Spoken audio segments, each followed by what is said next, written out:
هەر لە خولی عراق یانەی پێشمەرگەی سلێمانی لە نێو یاریگای خۆی میوانداری فەدی کرد و بە تاکە گۆڵێکیش یارەکەی لێ بردەوە. ئەگەر چی یاری یانەکان و خولەکان وەستاوە و هەڵبژاردەکان یاری ئەنجام دەدەن، بەڵام یاریەکانی خولی نایابی عێراق بەردەوامی هەیە. لە یەکێک لە یاریەکانی هەفتەی پێنجی خولەکە پێشمەرگەی سلێمانی لە یاریگای فەرماندەیی تایبەت بەخۆی ڕوبەڕووی یانەی فەهەد بوویەوە. لە نیوەی یەکەمی یاریەکە و تا کۆتاییەکان تیپی میوان باشتر یاری دەکرد و چەند هێرشێکی مەترسیداری خستە سەر گۆڵی پێشمەرگە. بەڵام بە پێچەوانەوە لە خولەکی 43 عەبدوڵڵا سامر گۆڵی یەکەم و پێشکەوتنی پێشمەرگەی تۆمار کرد و ئەو ئەنجامەش بووە ناونیشانی نیوەی یەکەم. لە نیوەی دووەمدا کوڕانی شاری سلێمانی باشتر خۆیان نیشاندا و چەندین دەرفەتی ئاسانیان لە دەستدا.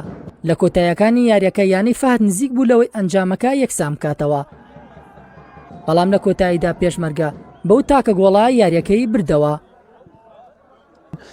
هەروەک خۆت ئاگادار بی ئەو بابەتی کە لە دویاریەکەمان بەسەرمان هاو نەک تیبەکەمان بە نەتیجە دواکە و بەڵکو و تیبەکەمان لە ڕووی نەفسیشەوە ڕوخە.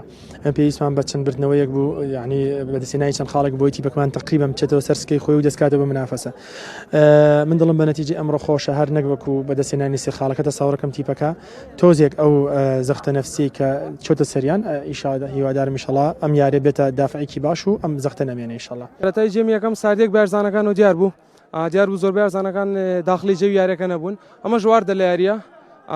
جێمی دووەم سواز و خۆپلانەی کاتمە ڕێباز کە تەرجیعی بەردەوام و ڕێنمایی گونجای پێداین سەبار بە شەوتی دووەم. سواز و خۆتوانیمانم سێ خاڵە لە بەرژەوەندی خۆمان کۆتایی پێبێنین.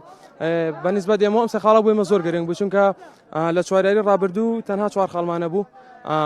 تا ڕادێکی باش لە سەدارە و یەکەم و تا سێمیش لە ڕیزبەندەکە دوورکەوت بووینەوە. ئەم سێ خاڵە سواز و خۆتوانیتی تا ڕادێکی باش ئێمە بەرێتەوە سەر و ڕیزبەندی پیرۆزە لەو هاندەرە و بە هیوای سێ خاڵ یاریەکانی تر لە داهاتوە إن شاء الله. بسم الله الرحمن الرحيم. والله مثل ما تشوف أكثر من فرصة ضاعت لنا.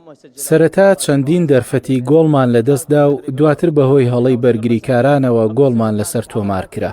ئەمە چەندین یاریە ڕوبەڕووی هەڵەی ناوبژیوانان دەبینەوە و لە یاریەکە لێدانێکی سزامان بۆ نەگیرە. إن شاء الله لە یاریەکانی داهاتوو باشتر دەبین. الحرامات جهد فريق هذا إن شاء الله القادم أفضل. بەو ئەنجامە پێشمەرگەی سلێمانی بووە خاوەنی 7 خاڵ و بەرەوپلەکانی پێشەوە هەنگاوی هەڵگرت. لە یاری داهاتووش دەبێتە میوانی یانەی میسان. ئەنجامەکانی پێشمەرگەی سلێمانی بەراورد بە چەند هەفتەی یەکەم ڕووی لە باشی کردەوە بۆ هاندەرانی دڵخۆشکەر بووە. تیپەکە لە نێو یاریگای خۆی دووەمین برنەوەی لەم وەرزەی خولی نایابی عێراق تۆمار کرد. تیپەکەش وردە وردە بەرەو ڕیزبەندی پێشەوە هەنگاو دەنێت. مەڕوان تالیب، کەناڵی پەیام، سلێمانی.